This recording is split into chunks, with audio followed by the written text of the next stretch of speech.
In Tel Aviv there. Now it's time for us to take a short break, but when we come back, meet the firm behind the 5-star pilgrimage, how one hotel chain says it's found a niche catering for wealthy religious travellers.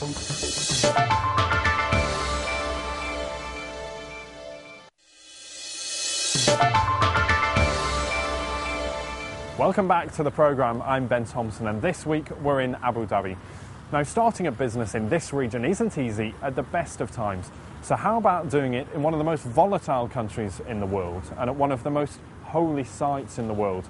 Well, that's a challenge facing one firm that's opening a new hotel near to the ancient holy shrine of Karbala in Iraq.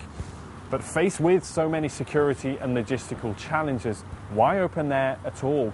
That's a question I put to Munaf Ali, Chief Executive of Range Hospitality, one of the firms behind the new venture.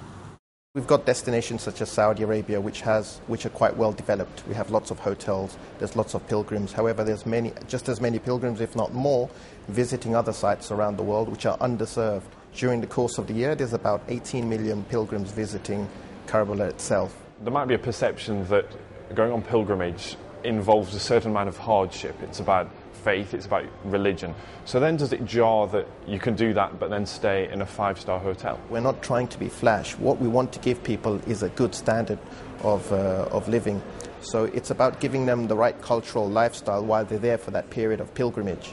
The pilgrimage itself is the hardship, going to the shrines, being there with so many people there. There is a big sliding scale between setting up hotels in religious destinations and then all the way at the other end of the scale of being Sharia compliant. Where do you sit in that, and where do you decide which parts you're going to comply with and which you won't? A pilgrim who comes and visits a hotel in a religious destination doesn't just not want to see alcohol available, they want to see the facilities that are available to make sure their pilgrimage is comfortable. They need particular living facilities, they need particular washing facilities, same with the children. They need things like a creche so children can be taken care of while they actually go for pilgrimage to the shrines early in the morning or late at night. Doing business in this part of the world isn't always easy at the best of times, but to operate in somewhere like Iraq must then also have security implications too. Security was the first concern we had. However, things are improving on a day-by-day basis.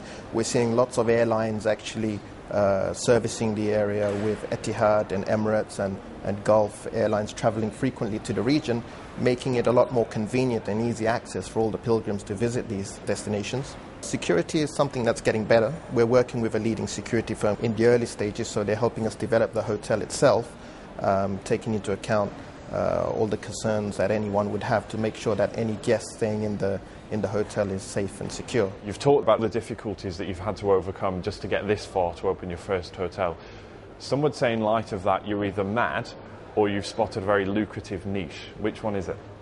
I would say it's lucrative and worth doing simply because we're seeing everyone follow now. We get lots of people asking us on a regular basis how we've managed to achieve what we've done, how we're actually doing this, and now we're seeing lots of other people who want to develop hotels and accommodation, maybe not to the same scale, but the fact that we were the first people on the scene to try and do something gives us the advantage. We're very well known to the Iraqi government, to the municipality, and we know the whole process and procedure, which means we can look at other projects in the region just as easily, but better than other people can.